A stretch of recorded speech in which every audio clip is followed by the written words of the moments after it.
On a freezing night after a glittering gala, a billionaire opened his car door and found two children hiding in the cold.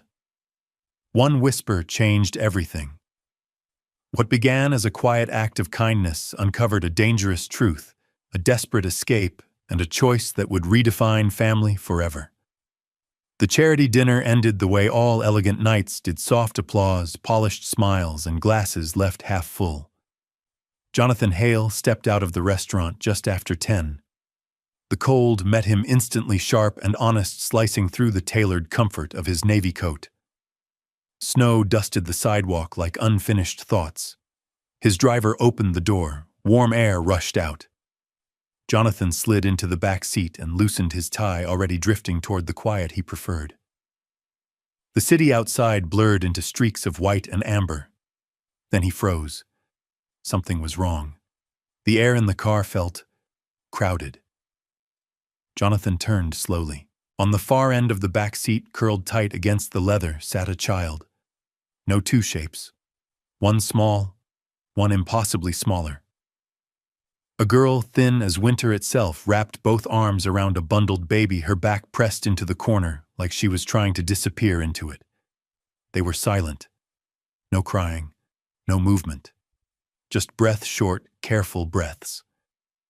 Jonathan didn't raise his voice. He didn't reach for his phone.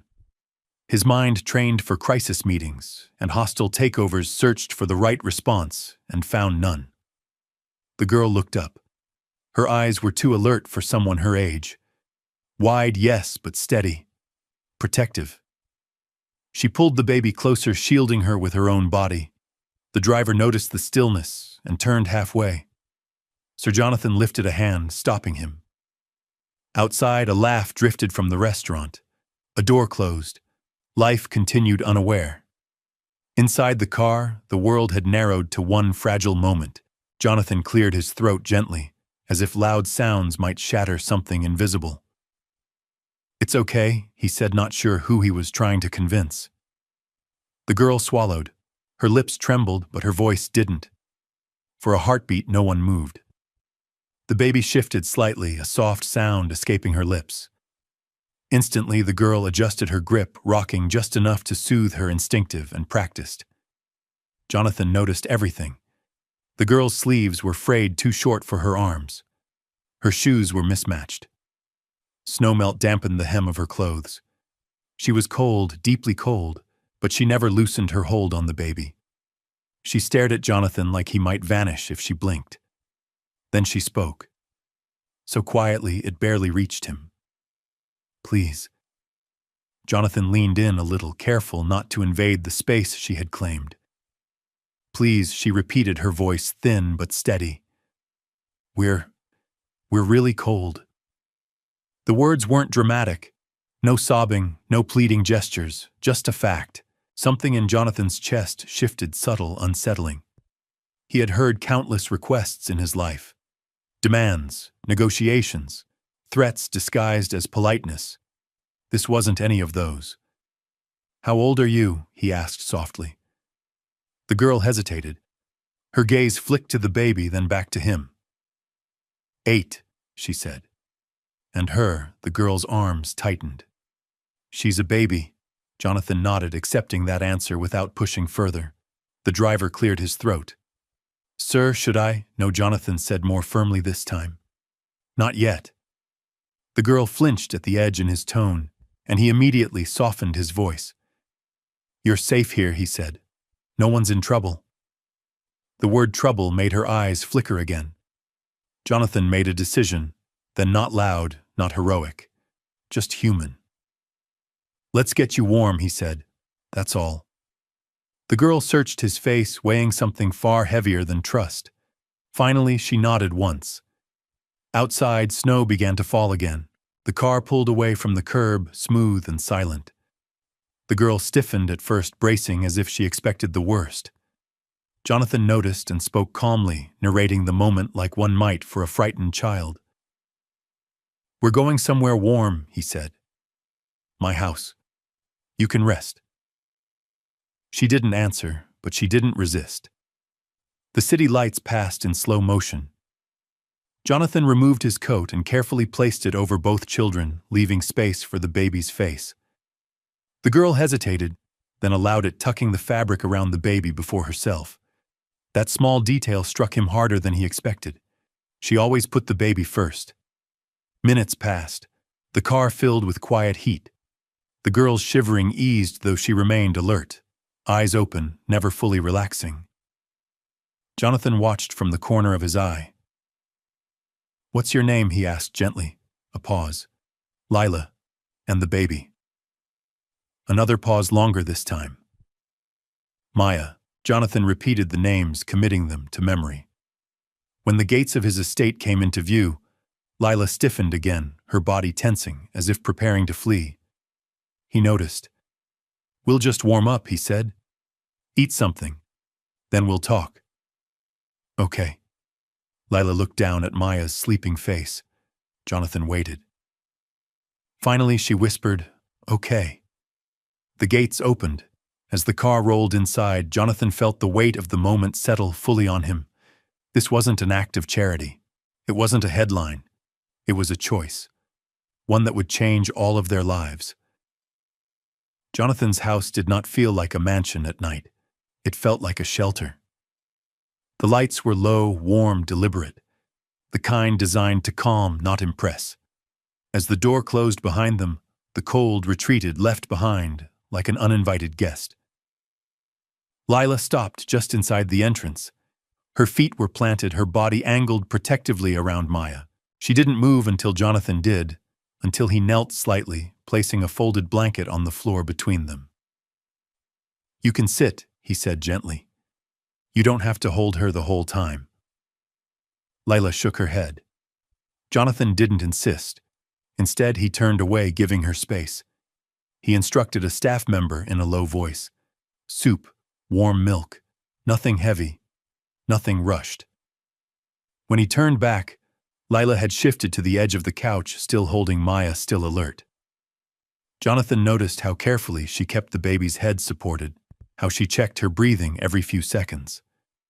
The soup arrived, steam curling into the air.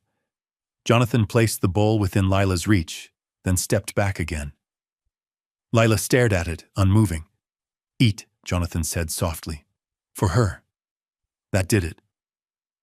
Lila picked up the spoon and fed Maya first, tiny sips, patient pauses. Only when the baby settled did Lila take her first bite. It was small, controlled, as if she didn't trust the food to stay. Jonathan felt something tighten in his chest. He sat across the room, silent, resisting the urge to ask questions. He had learned long ago that real trust didn't come from interrogation. It came from patience. When Maya finished her milk and drifted into sleep, Lila adjusted the blanket around her, finally allowing her shoulders to lower just a little.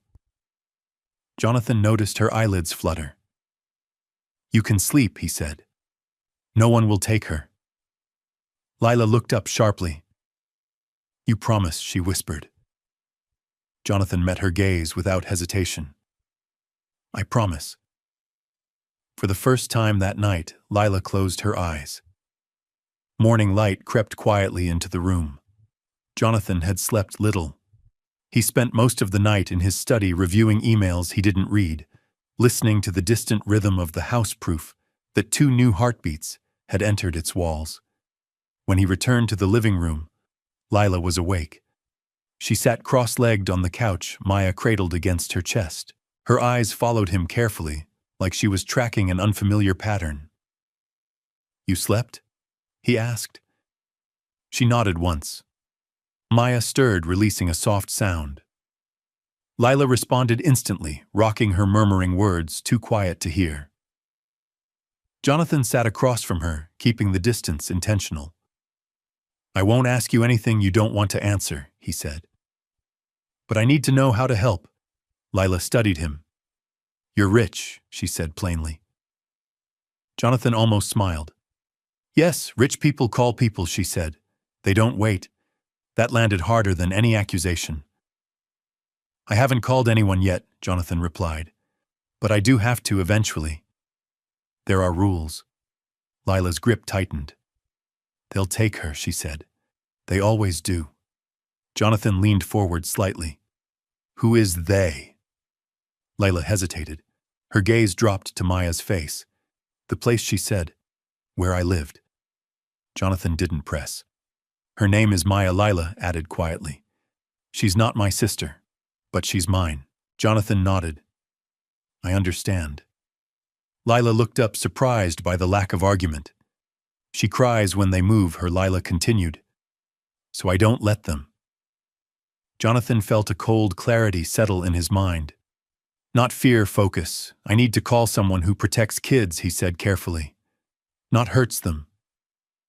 The word hurts made Layla stiffen. They wear badges, she said, or smiles. Jonathan held her gaze. I won't let anyone take her without answers. Gone stretched. Then Layla whispered, please don't call yet. Jonathan closed his eyes briefly, weighing responsibility against instinct. Okay, he said. Not yet. The house was quiet again when Jonathan finally stepped into the hallway to make a call. He spoke softly, deliberately. I need a preliminary background check, he said. An orphanage. Discreet. Immediate. He ended the call and turned to find Layla standing behind him. Her face had gone pale. You said you wouldn't, she whispered. Jonathan realized too late what she had heard. I said I wouldn't call yet, he replied gently. This isn't that. Leela's breathing quickened. They'll find us, she said. They always do. She backed away, her feet bare against the cold floor. Maya stirred, sensing the tension. Jonathan raised his hands slowly, keeping his voice low. No one is coming here, he said. This house is safe. Layla shook her head. They know my name. That was the moment. Not panic, but understanding. Jonathan knelt in front of her, lowering himself to her eye level. Layla, he said quietly, no one is taking Maya. Not today, not ever. Not without the law watching every step. Her eyes filled not with tears, but with something older. Fear mixed with responsibility. I can run, she said. I've done it before. Jonathan didn't block the door. He said only one thing. You don't have to run anymore? The words hung in the air. Layla looked at Maya, then at the door, then back at Jonathan. Slowly her shoulders sank. She didn't run. And in that stillness, Jonathan knew whatever this was, it was already bigger than a single night. The house seemed to hold its breath. Layla sat back on the couch, Maya asleep again in her arms. Jonathan remained on the floor in front of her, not moving closer, not moving away, present, but not imposing. You can tell me as much or as little as you want, he said. I'll listen.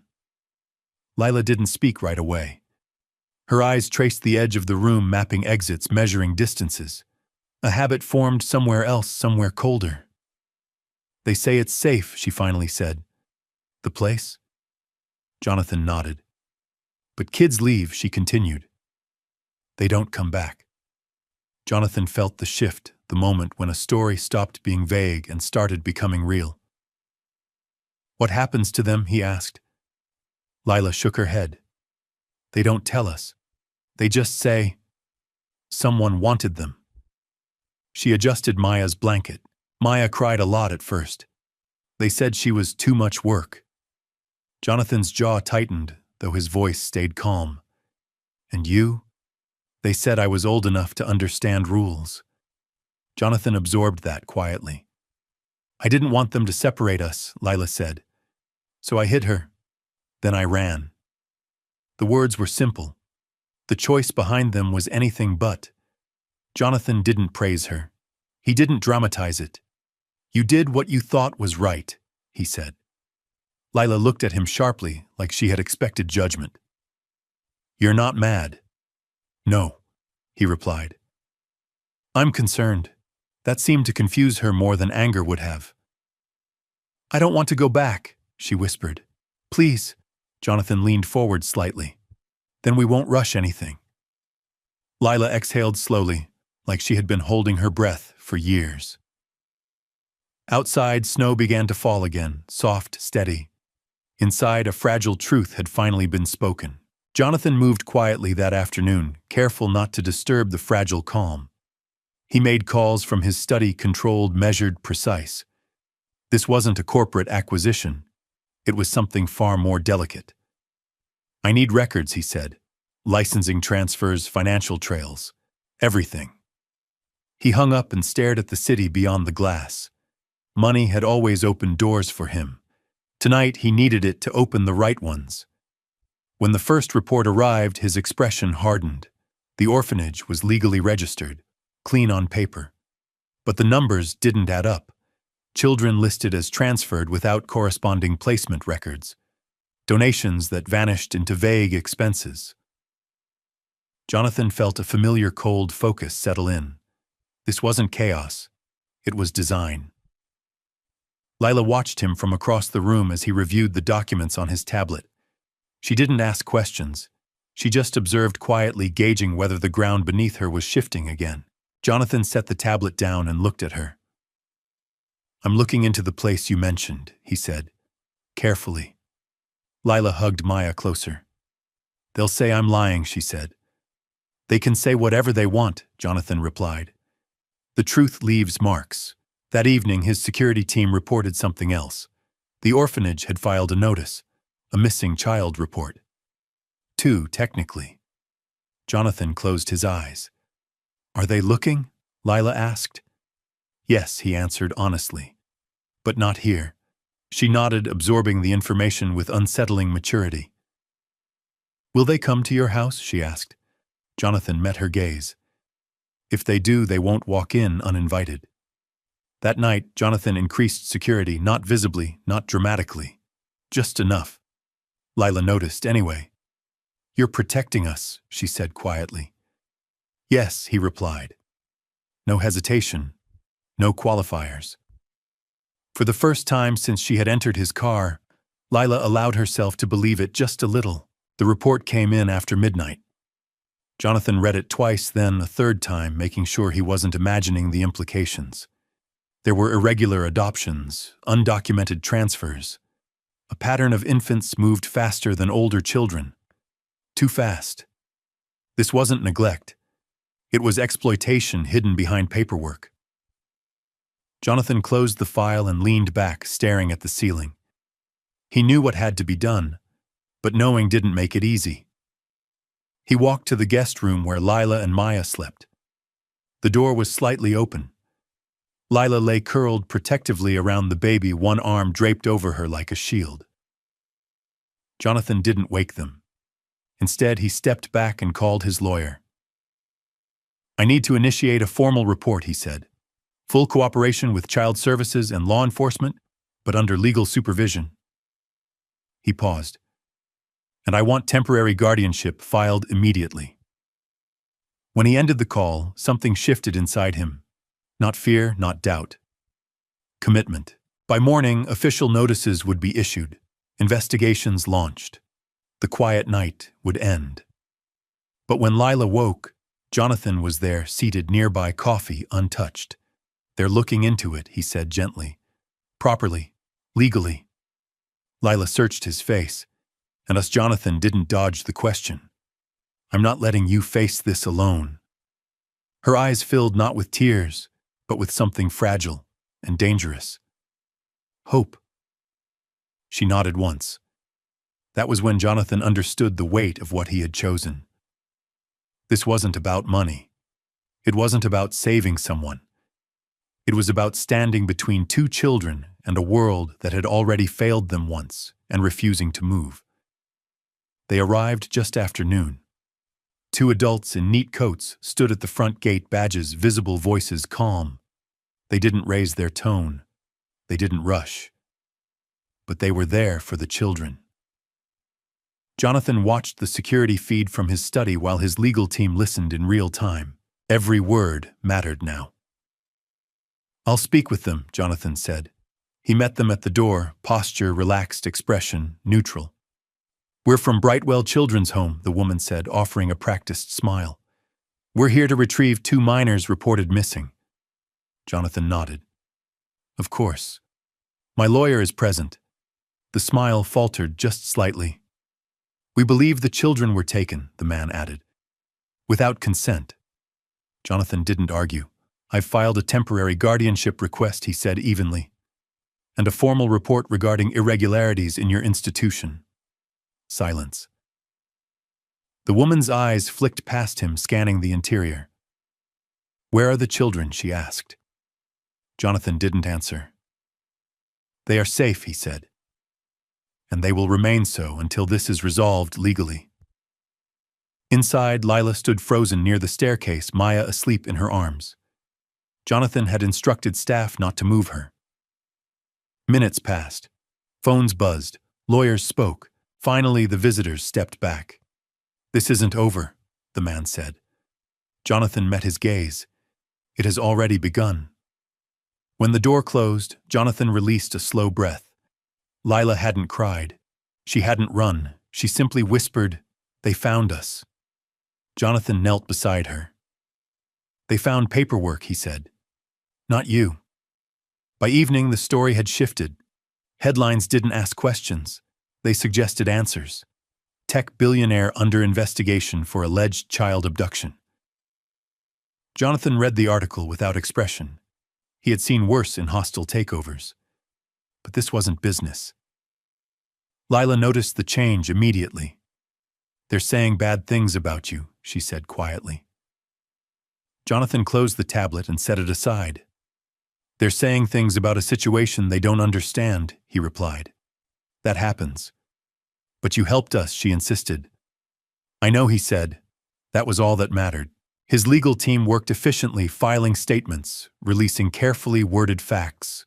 No interviews, no emotion, just timelines and documentation. The orphanage issued a public denial. They claimed Lila had manipulated the situation, that Jonathan had overstepped. Jonathan didn't respond. Instead, he requested a child advocate be assigned, someone whose only responsibility was the children's well-being. When the advocate arrived, Lila watched her cautiously. "She's not here to take Maya," Lila asked. "No," Jonathan said firmly. "She's here to protect you." The advocate spoke softly, listened more than she talked. She observed the environment, the children's bond, the consistency of care. She wrote everything down. That night, Lila sat beside Jonathan on the couch. "You could send us away," she said. "It would be easier." Jonathan looked at her. "Easy doesn't mean right." She nodded slowly. Outside, the city buzzed with speculation. Inside, truth was being documented quietly, patiently. The investigation accelerated. Officials requested interviews, documents, surveillance footage. Jonathan provided everything. Not once did he raise his voice. Not once did he speak over Lila or answer for her. When Lila was asked to speak, it was with support in safe spaces at her pace. No pressure, no judgment. Jonathan waited outside. Hours passed. When Lila returned, she looked exhausted but lighter. "They listened," she said. Jonathan nodded. "Good." That night, another report came in. Financial records from the orphanage showed clear inconsistencies. Payments routed through shell accounts, transfers lacking authorization. The narrative began to shift. Journalists called again, this time with different questions. Jonathan declined interviews. Instead, he released a single statement. "The safety and dignity of children must come before reputation, wealth, or convenience." Lila read it over his shoulder. "That's about us," she said. "It's about every child," Jonathan replied. The storm hadn't passed yet, but the ground was solid now, and Jonathan knew whatever came next, he would stand exactly where he was. The shift didn't happen all at once. It began with small things. A reporter corrected a headline. A legal analyst asked better questions. A donation partner quietly withdrew support from Brightwell Children's Home. Jonathan noticed each change not with satisfaction, but with focus. Truth, he knew, rarely arrived loudly. It arrived persistently. The next morning, the assigned child advocate returned, this time with a second official. They spoke calmly, reviewed notes, asked Jonathan for clarifications. He answered without hesitation. They also asked to observe Lila and Maya again. Jonathan agreed. He watched from a distance as Lila played on the rug, carefully stacking blocks, while Maya sat beside her, fascinated by the colors. Lila explained each shape to the baby, her voice gentle, patient, nothing rehearsed, nothing forced. "This isn't performative," the advocate murmured to her colleague. "This is attachment." Jonathan looked away, not wanting to intrude on a moment that wasn't his. Later in the study, the advocate spoke plainly. "We've seen many placements," she said. "This environment is stable. The children are not afraid." Jonathan nodded. They shouldn't be. That afternoon, new documents surfaced. Internal emails from Brightwell. Transfer approvals signed without oversight. A pattern emerging where infants were processed unusually fast, flagged as priority placements. Jonathan's lawyer laid the papers out carefully. "This moves the investigation forward," she said. "Significantly." Jonathan exhaled slowly. He had known this moment would come, but knowing didn't make it lighter. The orphanage released another statement. This one was defensive. They accused Jonathan of using his influence to distort the process. They implied emotional manipulation. Jonathan didn't respond. Instead, he authorized the release of time-stamped security footage from the night Lila and Maya were found. Clear, unedited, time-stamped. No drama, no embellishment, just a quiet car, a frightened child, a whispered plea for warmth. Public reaction shifted again. This time it stayed. That evening, Lila sat at the dining table drawing while Maya slept nearby. Jonathan watched her carefully choose colors, filling the page with a house, 2 figures, and a small sun in the corner. "That's you," she said, pointing. Jonathan smiled gently. "And who's that, me?" she said. Then she added a smaller figure beside her. "And Maya." Jonathan didn't comment, but inside something settled into place. The lies were cracking, and the truth, patient, unyielding, was finally being heard. Despite the progress, fear didn't disappear overnight. It lingered in the quiet moments. Lila woke before dawn, sitting upright on the bed, scanning the room until she recognized where she was. Jonathan noticed the pattern and adjusted, not by hovering, but by being consistently present. One morning, she found him in the kitchen making coffee. "You didn't leave," she said, as if confirming a theory. "I don't plan to," he replied. She watched him pour cereal into a bowl, hers not his. "You know they might still try," she said. "To take us."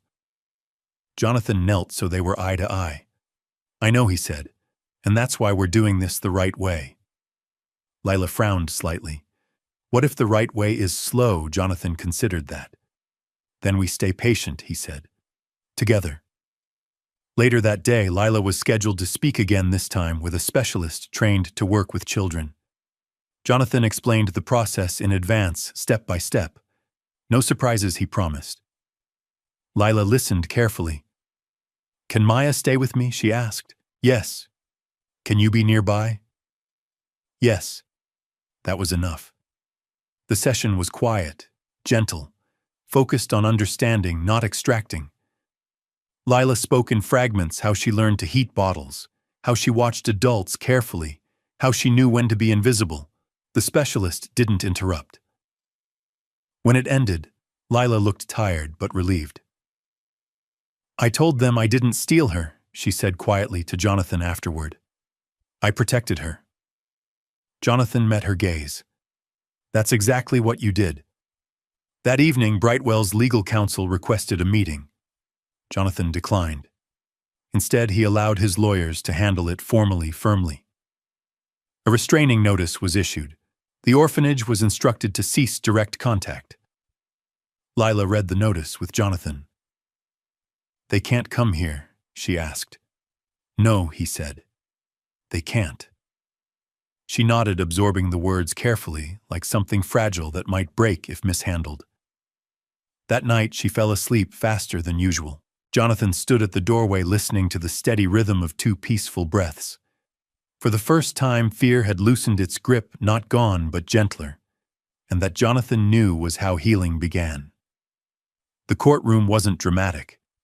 There were no raised voices, no accusations hurled across the room, just facts, timelines, records, testimony from independent advocates, financial audits that spoke louder than emotion ever could. Jonathan sat calmly beside his legal team. Lila was not required to be present. She stayed home with Maya, building towers and knocking them down, unaware that the word future was being debated for her. The ruling came quietly. Brightwell Children's Home was placed under formal investigation. All transfer authority was suspended pending review. Temporary guardianship was granted to Jonathan. When he returned home, the house felt different. Not bigger, more complete. Lila looked up when he entered, reading his face instantly. "Did they decide?" she asked. Jonathan knelt. "Yes," her breath caught. "And they said you're staying," he said. "For now. Safely." She nodded, processing. After a moment, she asked the question she had been holding back. "What happens later?" Jonathan didn't answer immediately. He sat with her on the floor, close but not overwhelming. Later, he said carefully, "We decide together what home means." Lila looked at Maya, who was chewing on a toy, blissfully unaware. "I want her to be safe," Lila said, "even if I'm not with her." Jonathan's voice softened. "You don't have to give her up to protect her." Lila searched his face. "You mean, together, if that's what you want," he said. "And if the law agrees?" She didn't smile. She didn't cry. She simply leaned against him, just slightly. That was her answer. Jonathan rested his hand near her shoulder, not claiming, not assuming, just present. Outside, winter light streamed through the windows, and for the first time since that night in the car, the idea of forever didn't feel frightening. It felt possible. The investigation moved faster once the barriers fell. With Brightwell Children's Home under formal review, additional records surfaced quietly, methodically. Former employees cooperated. Donation partners asked questions they should have asked years ago. Regulators followed the paper trail where it led. There were no dramatic arrests broadcast on the evening news. Just sealed offices, suspended licenses, court orders issued in measured language. Jonathan followed the updates from his study, reading every line with the same discipline he once reserved for quarterly reports. This time, however, the stakes were human. The final notice arrived on a gray afternoon. Brightwell Children's Home is hereby prohibited from resuming operations pending full judicial review. Jonathan exhaled slowly. When he entered the living room, Lila looked up from her homework. She had grown accustomed to reading his face, small shifts, subtle cues. "Is it over?" she asked. "It's not coming back," Jonathan replied. Lila didn't cheer. She didn't smile. She simply nodded, as if a long-held tension had finally been released. That evening, the child advocate visited again, this time without a clipboard. "You did well," she told Lila. "Both of you." Lila blinked. "I didn't do anything." "You stayed," the advocate said. "That matters." Later, after Maya was asleep, Jonathan and Lila sat at opposite ends of the couch, the space between them no longer defined by distance, but by choice. "You can still change your mind," Jonathan said gently. "About staying here.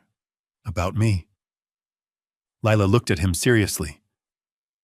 "I already chose," she said. Jonathan swallowed. Outside, the city moved on. Inside, one door had finally closed. With the immediate danger gone, something unexpected emerged. Silence. Not the tense silence of hiding, but the open, unfamiliar quiet of safety. Lila didn't know what to do with it at first. She waited for instructions that never came. She asked permission for things she no longer needed to ask for. She woke early just in case. Jonathan noticed and adjusted, not by correcting her, but by modeling something new. "You don't have to earn rest," he told her one morning. She frowned. "Then why does it feel wrong? Because you've never been allowed to keep it." he said. They worked through small moments, choosing clothes without rushing, leaving food unfinished, letting Maya crawl freely without watching every shadow. Jonathan arranged for therapy not as a requirement, but as a support. The sessions were gentle, play-based, respectful. Lila resisted at first.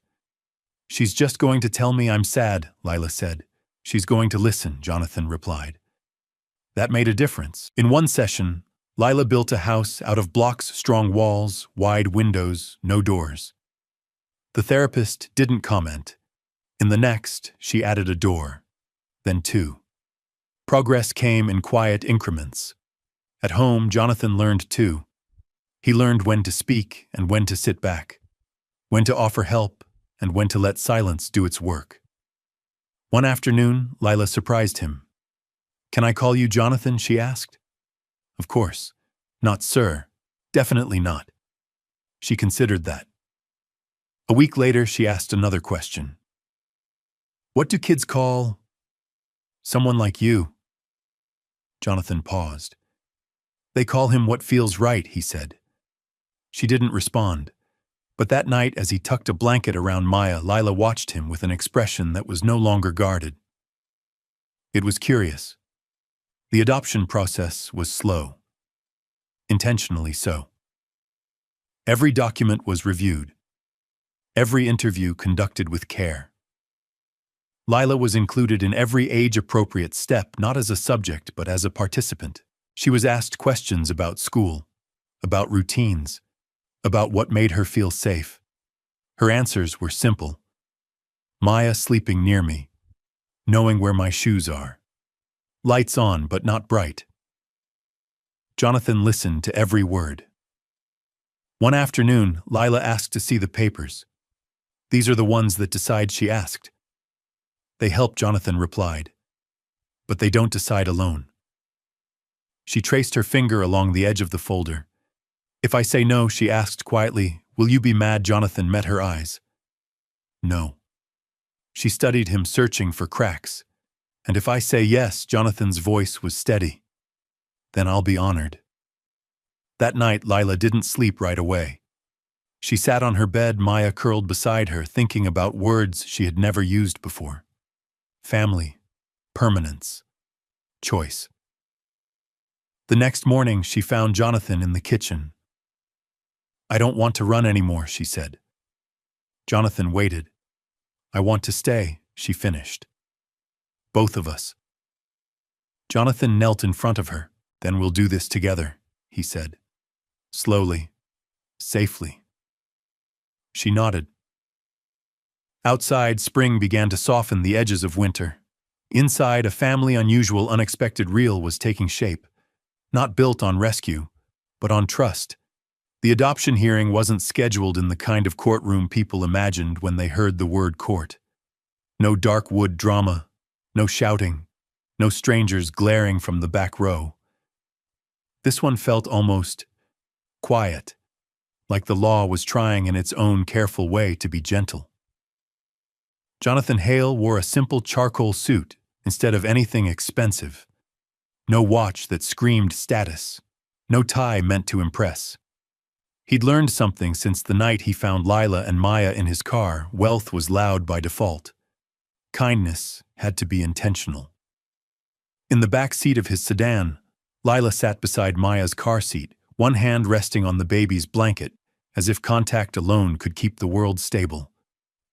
Maya babbled at the window, fascinated by passing trees and traffic lights. Layla didn't talk much. Not because she was scared the way she used to be, flinching, ready to run, but because she was focused, centered, like she was holding a fragile glass full of something precious, and any sudden movement might spill it. Jonathan glanced at her through the mirror. "You're doing great," he said. Lila's eyes flicked up. "I'm not doing anything." "You're showing up," he replied. "That's a lot." A faint line appeared between her brows, thoughtful. She kept her hand on Maya's blanket. When they arrived at the family court building, it was colder than Jonathan expected. Not the temperature, but the feeling. The air carried rules, procedure, The weight of decisions that could reshape lives. Jonathan didn't rush them. He guided Lila inside at her pace, letting her choose whether to walk beside him or a step behind. She chose beside him. It was a small decision. It felt like a giant one. In the waiting area, the child advocate greeted them, Evelyn Brooks. Jonathan's attorney stood nearby with a file folder that looked ordinary, but contained a new future. The advocate crouched slightly to meet Lila's eye level. "Hi, Lila," she said warmly. "You remember me?" Lila nodded, and Maya, the advocate, added with a smile, waving gently at the baby. Maya responded by grabbing her own sock and looking proud of it as if that was a professional introduction. The advocate's smile softened. "We're going to talk for a little while," she said. "Nothing scary, just questions. You can answer only what you want, and you can take breaks." Lila looked at Jonathan. He nodded once, a promise without words. When they went into the interview room, Jonathan waited outside as instructed, not because he didn't want to protect them, because the whole point was to protect them properly. Minutes passed, then more. The hallway's fluorescent lights hummed softly. Somewhere behind a door, an official voice murmured. Jonathan sat still, hands folded, his posture calm, but his thoughts raced. He remembered boardrooms, reporters, market crashes. None of them had ever made him feel like this. Because those things risked money, reputation, power. This risked belonging. Evelyn approached quietly, her voice low. "She's doing well," she said. Jonathan exhaled. "She's stronger than she should have to be." Evelyn nodded. "Yes, and she's learning she doesn't have to carry it alone." When Lila came back out, she didn't look shaken. She looked tired in a normal way, like a kid who had answered too many questions and wished adults knew how to stop sooner. She walked straight to Maya's car seat and touched the blanket again, grounding herself. Jonathan stood careful not to crowd her. "Want water?" he asked. Lila nodded. He handed her a bottle. She took it in both hands, drank a small sip, then offered it to Maya as if the baby could somehow drink from a sealed cap. Maya squealed instead, delighted by the concept of water existing. A few moments later, the court clerk called their names. Jonathan felt his chest tighten. He was not afraid of judges, but he was afraid of losing the chance to be what Lila needed. In the hearing room, the judge was older with a calm face and eyes that didn't rush. Papers were stacked neatly. The child advocate sat to one side. Evelyn sat to Jonathan's other side. Lila sat on a chair that seemed too big for her legs, swinging slightly above the floor. Maya's car seat was placed beside her, and Maya stared at the ceiling lights like they were the greatest invention of all time. The judge looked at Jonathan first.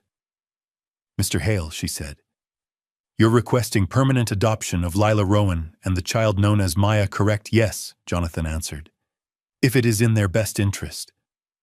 The judge's gaze moved to Lila. "Hello, Lila." Lila straightened.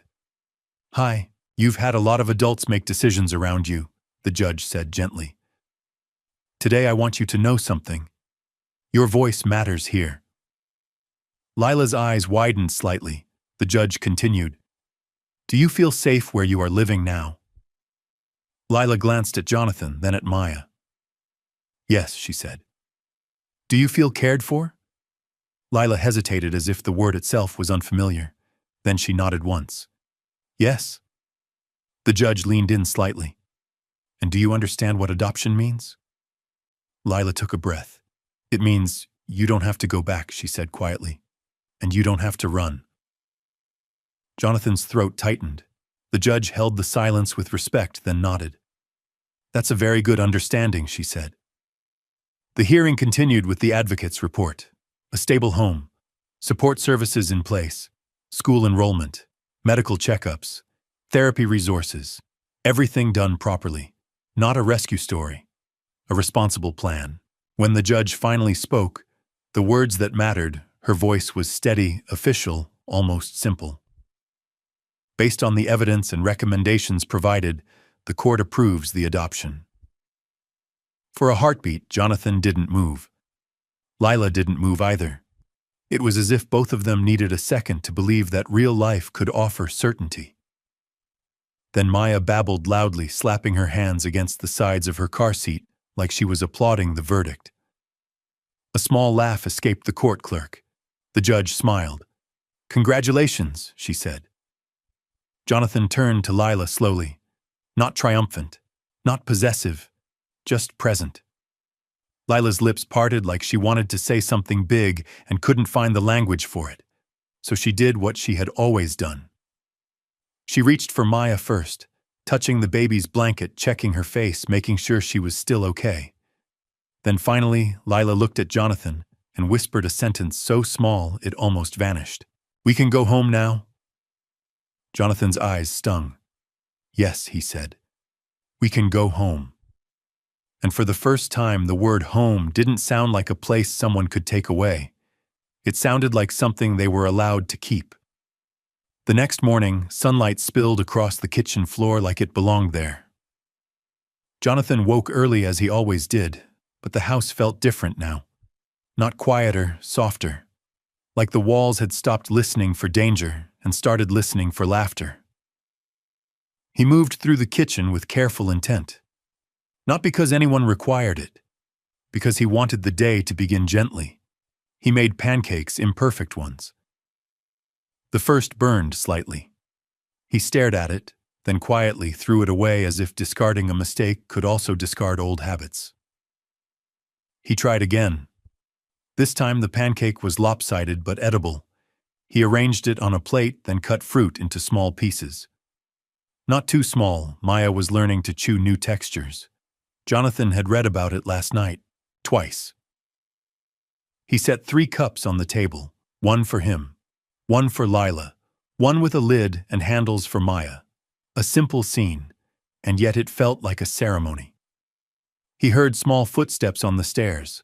Lila appeared in the doorway, hair slightly messy, wearing pajamas that fit. She paused, scanning the room out of habit. Then her eyes landed on the table. She blinked. "You made breakfast," she said, as if this was an unfamiliar concept. Jonathan looked up from the stove. "I tried."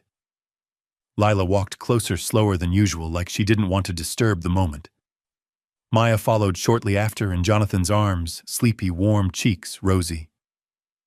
When Jonathan placed Maya in her high chair, the baby immediately slapped her hands on the tray like she was demanding a performance. Lila sat down cautiously. Jonathan put a plate in front of her. She stared at it for a beat too long. Then she looked up. "Is this?" For me, Jonathan's chest tightened at how carefully she asked. "Yes," he said. "All of it." Lila's fingers hovered near the fork. She didn't start eating right away. Her gaze flicked to Maya. Jonathan recognized the pattern. "Lila," he said softly. "You can eat while she eats. You don't have to wait." Lila looked at him uncertain. He added, "No one is going to take it away." Lila inhaled and finally took a bite. Not rushed, not guarded. A normal bite. Jonathan nearly forgot to breathe. Maya squealed and grabbed a piece of banana, smearing it proudly across her own cheek, like a victory badge. Lila's mouth twitched, almost a smile. Jonathan pretended not to notice, giving her the privacy of her own joy. After breakfast, Jonathan placed a small folder on the table, not legal papers. Something else. "What's that?" Lila asked. "A school packet," Jonathan said. "If you want to start next week. The teacher is kind. The class is small." Lila's eyes widened. "Do I have to?" "No," Jonathan replied.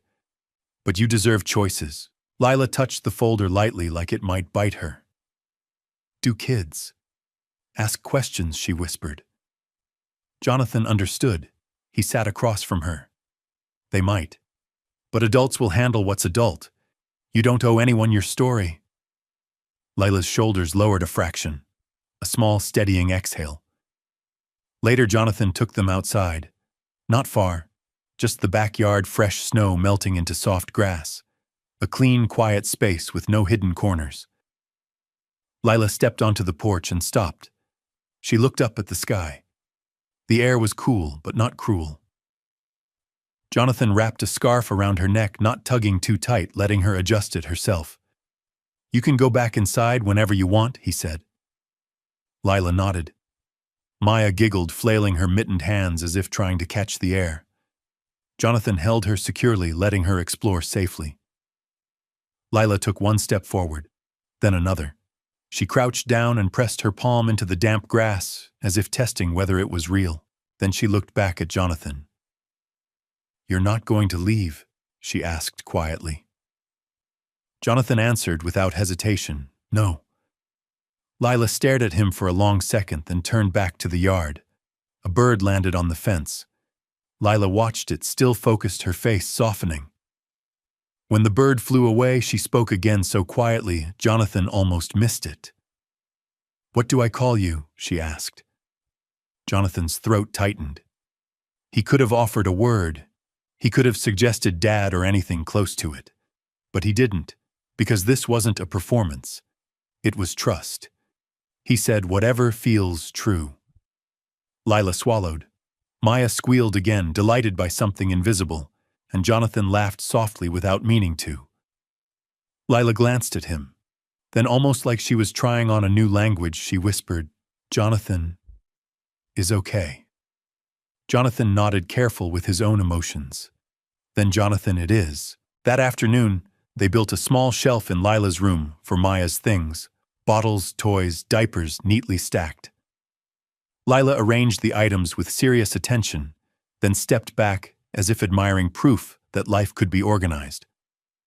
Before bedtime, Jonathan stood at the doorway of their room. Not inside, not hovering, just there. "Good night," he said. Lila looked up from where she was tucking Maya into a crib beside her bed. "Good night," she answered. And then, unexpected, quiet, real, she added, "Thank you for not making us run." Jonathan's voice caught, but he kept it steady. "You never have to run again," he said. He turned off the light, leaving a small night lamp glowing exactly as Lila preferred.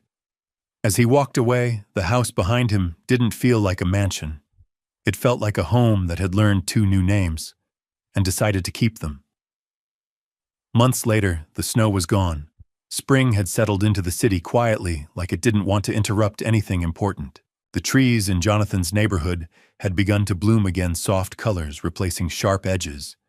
New leaves where there had once been nothing but cold. Life had found its rhythm. Lila walked to school every morning with her backpack snug on her shoulders. Her steps no longer rushed, no longer cautious.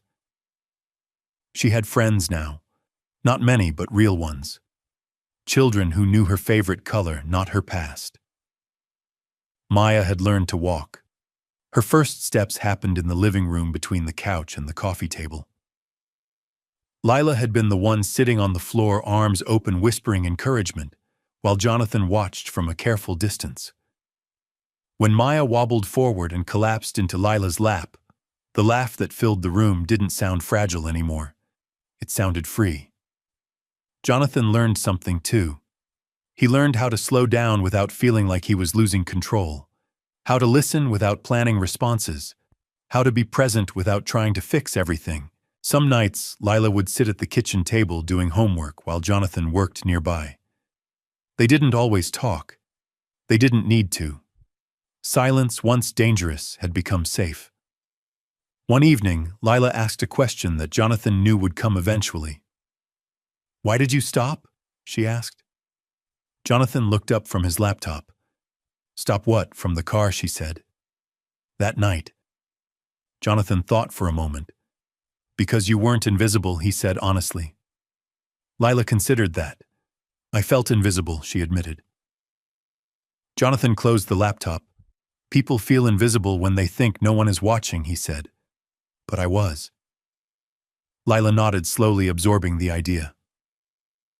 Later that night, after Maya was asleep, Lila stood in the doorway of Jonathan's study. "I learned a new word today," she said. Jonathan turned.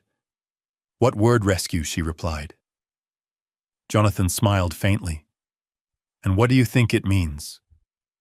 Lila shrugged. I used to think it meant someone coming fast. Loud, like in movies. And now Jonathan asked. She looked around the room, the house, the quiet. I think it means someone staying, she said, even when it's not easy. Jonathan felt the truth of it settle deep in his chest. Yes, he said softly.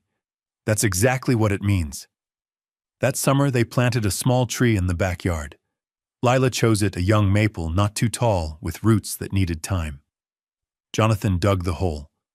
Lila held Maya's hand while the baby tried to eat dirt and laughed when she was gently stopped. They packed the soil together. This tree will grow with us, Lila said seriously. Jonathan nodded. Just like that. As the sun dipped lower, Lila brushed dirt from her hands and looked up at Jonathan. You didn't save us, she said suddenly. Jonathan was surprised. No. She shook her head. You gave us a place to stop. We saved ourselves. Jonathan swallowed emotion, tightening his throat. I think he said carefully, we saved each other. Lila smiled, not wide, not dramatic. Just real. That night, Jonathan stood at the top of the stairs and listened, to Lila reading softly to Maya, to the small sounds of a life being lived without fear, to the quiet proof that kindness, when chosen deliberately, could change everything. He thought back to the night he had opened his car door after a long dinner, expecting nothing more than silence. Instead, he had found a whisper in the cold. Please. We're really cold. He hadn't known then that stopping would lead here, to laughter, to healing, to a family built not by chance but by choice. And Jonathan Hale understood finally that rescue was never about arriving like a hero. It was about staying long enough to become home. Did this story move you? Share your thoughts in the comments and rate this story from 1 to 10. Don't forget to like, share, subscribe to the channel, and click the bell icon so you don't miss other heartwarming stories. Click on the last screen to see the next emotional chapter waiting for you. See you in the next story.